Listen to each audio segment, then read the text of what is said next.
Hello guys, welcome back to my new blog. और आज फिर है मेरा तीसरा दिन राइजिंग राजस्थान समिट 2024 का। फिलहाल मैं निकल चुका हूँ अपने घर से और पहुँचने वाला हूँ कुछ मिनटों में। अब बज रहे हैं 7:30। मिलते हैं पवेलियन के अंदर। पहुँच चुके हैं JECC सीतापुरा। कुछ देर के अंदर मैं आपको अंदर का व्यू दिखाऊंगा। फाइनली अंदर पहुँच चुके हैं और अंदर का कुछ ऐसा व्यू। अभी आपको अंदर कॉन्फ्रेंस हॉल का भी व्यू दिखाऊंगा।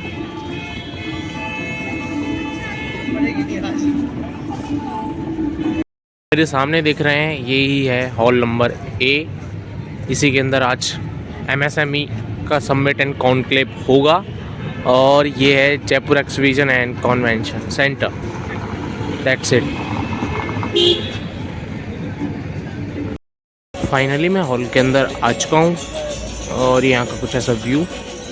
सबसे आगे मतलब मेरी रो है डेलीगेट में और पीछे से कुछ ऐसा।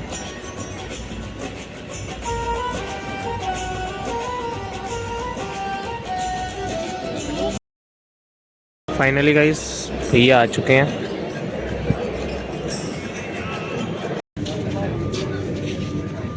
गर्मा गर्म कॉफ़ी, चाय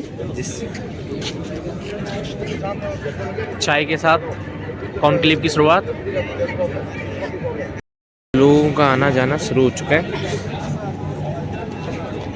ये पिछले 2 गेट हैं और ये मोदी जी के साथ दूसरे मोदी जी।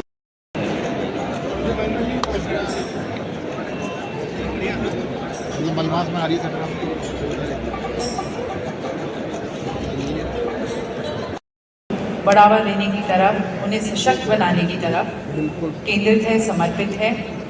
उनकी हैंड होल्डिंग करने की तरफ समर्पित है। उन्हें ग्लोबली कॉम्पिटिटिव, विश्व स्तर पर प्रतिस्पर्धी बनाने की तरफ केंद्रित है, समर्पित है। और इसीलिए ये आखिरी दिन हमारे MSMEs को फोकस है उनके ग्रोथ और इवॉल्वमेंट की तरफ। तो हमारा MSME कॉन्क्लेव हम अब से थोड़ी देर बाद 10:30 बजे से शुरुआत करेंगे और ये कॉन्क्लेव कुछ 1.5 घंटे का रहेगा, जिसमें विचार विमर्श आप सभी हितधारकों के साथ और हमारे स्पेशल इन्वाइटीज द्वारा एड्रेस किया जाएगा। Thank you.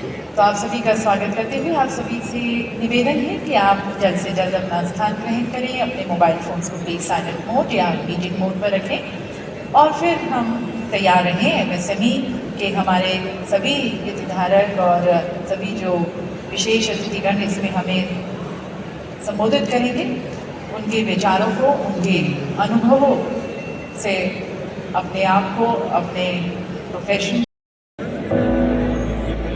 ये कहानी है रेगिस्तान की धरती की।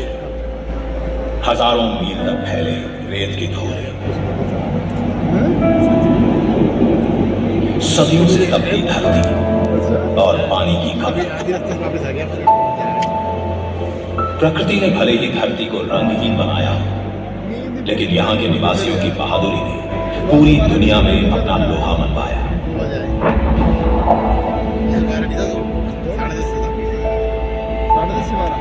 आसमान छूते किले महल बनवाए,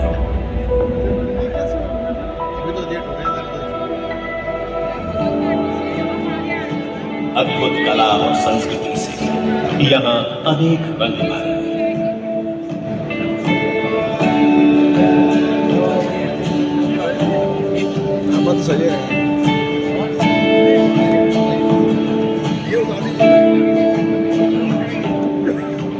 आज भी यहाँ की हवाओं में पन्ना धाय के त्याग, अमृता देवी के बलिदान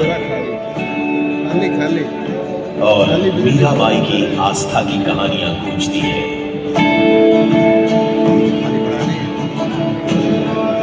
मरुभूमि के निवासियों को एक और बड़ा गुण विरासत में मिला, व्यापार कुशलता।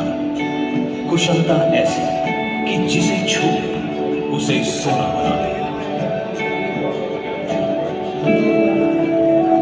14वीं शताब्दी में यहाँ के कारोबारियों ने सिल्क रूट व अन्य ट्रेड रूट से विदेशों तक व्यापार करना शुरू कर दिया था। धीरे धीरे दुनिया खुलने लगी तो ये कहां घर बैठने वाली थी। 16वीं 17वीं शताब्दी में ये प्रदेश के बाहर दूर जाने और बसने लगे। कहा जाता है कि जब वो पहली बार अपने पुरखों के घर छोड़कर गए तो उनके पास पूंजी के रूप में सिर्फ लोटा ढोल थी, लेकिन आगे जो होने वाला था वो पूरी दुनिया में एक मिसाल था। 17वीं शताब्दी में नागौर के हीरानंद साहब पटना गए। इनके बेटे माणिक चंद नवाब मुर्शीद कुली खां के साथ मिलकर बंगाल की नई राजधानी मुर्शिदाबाद बसाई। आगे चलकर माणिक चंद को नगर सेठ और इनके बेटे फतेह चंद को जगत सेठ की उपाधि दी गई। ब्रिटिश इतिहासकार एंथनी जॉर्ज लिटिल का कहना है कि जगत सेठ के खजाने में इतनी चांदी थी कि वो गंगोत्री पर इस चांदी का पुल बना सकते थे।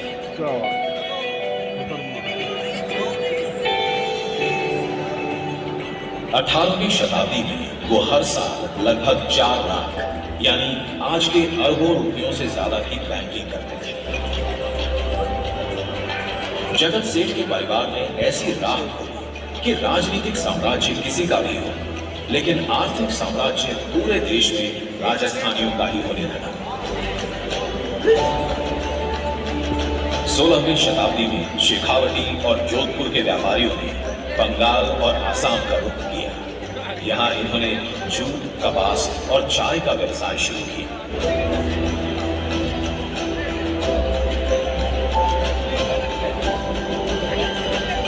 सन 1800 की शुरुआत में राजस्थानी पगड़ी बंबई में भी नजर आने लगी।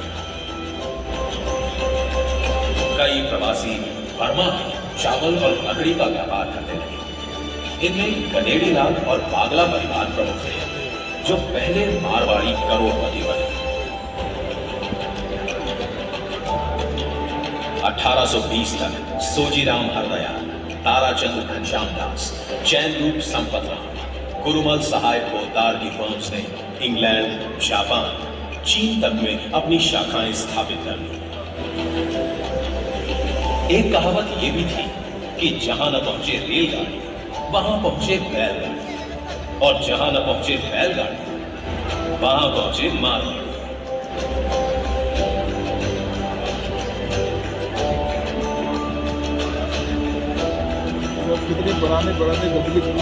दिल्ली से कलकत्ता के बीच रेल नेटवर्क शुरू होने के बाद इस प्रवास में और तेजी आई और 1911 तक लगभग 15,000 राजस्थानी तो कलकत्ता में ही बस गए थे।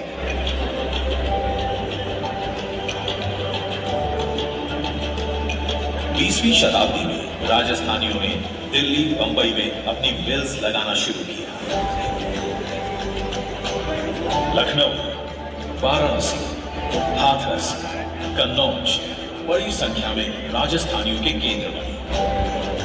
वे पूर्व में आसाम से लेकर पश्चिम में बंबई तक फैल चुके थे। राजस्थान में मारवाड़ के अलावा अन्य क्षेत्रों से भी लोग बाहर गए, लेकिन रोचक बात यह है कि जो भी गए, जहां भी गया, मारवाड़ी ही कहलाया।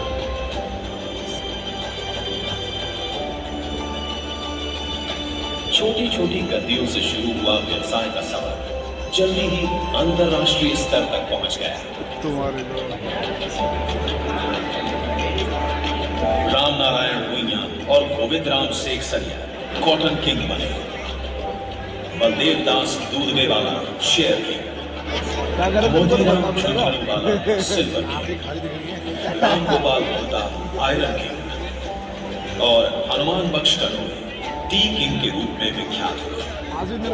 कपास और जूट से लेकर चाय, अबर, हैसियत, सोना चांदी, अनाज, बीमा, बैंकिंग, राजस्थानियों को जहां भी जिस भी तीसरा और महत्वपूर्ण दिन है। मुझे लगता है कि आज जिस वर्ग को हम संबोधित कर रहे हैं, जिनके साथ बैठने का हमें सौभाग्य मिला है, इसने राज्य का नहीं पूरे देश का निर्माण करा है। तो शुरुआत एक जयकारे से होनी बहुत महत्वपूर्ण रहेगी। बोलिए भारत माता की जय। अरे मुझे जो उम्मीद थी कि आज ये छत उड़ जाएगी, ये नहीं हुआ। एक बार जोरदार नारा लगाइए, बोले भारत माता की।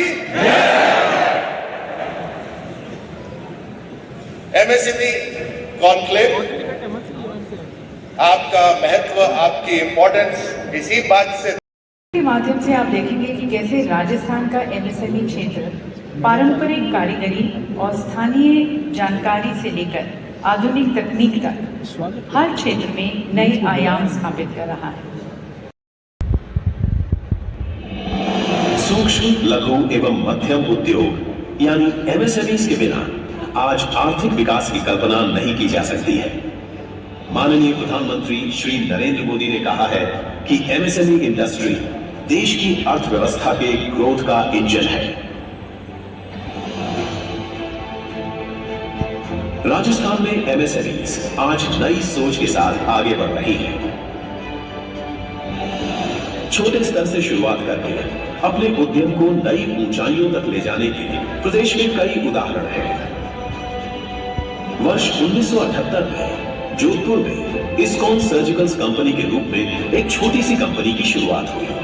ये कंपनी डिस्पोजेबल नीडल्स, सर्जरी में काम आने वाली नीडल्स और सिरिंज का उत्पादन करती है। आज इस अत्याधुनिक फैक्ट्री में 400 तरह की नीडल्स बन रही है, जो दुनिया के 80 से ज्यादा देशों में निर्यात की जाती है। कोविड के दौरान देश के 1/3 लोगों का वैक्सीनेशन यहां बनी ऑटो डिसेबल्ड सिरिंज से हुआ। इसी तरह 1988 में जयपुर में मात्र 4 लाख रुपए की लागत से मनु यंत्रालय की शुरुआत हुई। छोटे स्तर पर शुरू की गई इस कंपनी की आज 4 यूनिट्स हैं और ये दुनिया के 20 से ज्यादा देशों में ऑटो व इंजीनियरिंग पार्ट्स एक्सपोर्ट कर रही है। यहां बने प्रोडक्ट्स देश दुनिया की कई प्रतिष्ठित कंपनियां इस्तेमाल कर रही हैं। मशीन लर्निंग यूज करके, सप्लाई चेन बिल्ड करके आपकी वो सारी समस्याएं सॉल्व कर देती है। हालांकि हमारे पास इतना वक्त नहीं है कि पूरे डिटेल में बताएं, लेकिन ये मैं कह सकता हूँ संक्षिप्त में कि अगर आप अपनी प्रोडक्ट पे ध्यान दें, बाकी सारी चीज़ें सरकार और फ्लिपकार्ट कि जैसे ई कॉमर्स का प्लेटफॉर्म है, वो सारी चीज़ें इंश्योर करेंगे कि प्रोडक्ट कस्टमर तक पहुँचे और आपको उस जो डिजिटल, जैसे हम लोगों ने प्रधानमंत्री मोदी जी ने जो डिजिटल इंडिया का अभियान And it is with a great pleasure that I share with you the greetings of the President of the World Bank, Mr. Ajay Banga. आपने पार्लियामेंट्री सेशन होने के बावजूद भी समय निकाला राजस्थान के लिए, उसके लिए भी मैं आपका बहुत बहुत आभार व्यक्त करती हूँ। हमारे उप मुख्यमंत्री Shri Premchand Bairwa ji, country director for India World Bank Auguste Tano ji, हमारे उद्योग मंत्री श्री राज्यवर्धन राठौड़ जी। एक बार जोरदार तालियों से उनका स्वागत और अभिनंदन। मेरे मंत्रिमंडल में मेरे सहयोग अभी ये Dharmendra Pradhan, central minister of education minister of central speech दे रहे हैं। बेसिकली सबमिट पूरा हो चुका है, एंडिंग हो रही है। फिलहाल मेरे साथ भाई के साथ अभी बाहर जाके आपको सब बताऊंगा। कॉन्फ्रेंस हॉल से बाहर आ चुके हैं, अब जा रहे हैं हंगर हॉल की तरफ और ये सारे वहीं जा रहे हैं। सारी कंट्रीज़ के फ्लैग लगे हुए हैं और ये है हॉल बी, इसके अंदर सारी स्टॉल्स लगी हुई हैं। डाइनिंग हॉल, सभी डेलीगेट्स लंच कर रहे हैं और ये मेरा कुछ लंच। गाइस खाना खा लिया है हम लोगों ने, ये कुछ ऐसा रस है यहाँ का और भैया स्वीट कॉर्न खा रहे हैं। कुछ आज का ऐसा था दिन, इसी के साथ पूरा दिन यही ख़त्म होता है। फिलहाल आशा करता हूँ आपको ये वीडियो अच्छी लगी होगी, इन्फॉर्मेटिव लगी होगी और जैसे मैं आया हूँ वैसे आप भी आएँ, देखें, विचार करें और कुछ अच्छा ही सीखने को मिलेगा। फिलहाल हमने खा लिया है खाना, अभी मेरी इतनी जल्दी वीडियो और एंडिंग करने का जरिया ये है क्योंकि 2% बैटरी बची है। सुबह में वही चांस होने लगा पाया चार्ज भी। इसी के साथ मैं इस वीडियो को यहीं पे एंड करता हूँ। आई होप आपको ये वीडियो अच्छी लगी होगी। ऐसी और वीडियो देखने के लिए आप मेरे चैनल को सब्सक्राइब कर सकते हैं कौशल शर्मा 05 को, और बेल आइकन को प्रेस करना ना भूलें। और मेरे जितने भी सारे सोशल मीडिया प्लेटफॉर्म्स हैं उन पर बिल्कुल मेरे को फॉलो करें मोर अपडेट्स के लिए। ऐसे ही इन्वेस्टमेंट समिट और आने वाले टाइम पे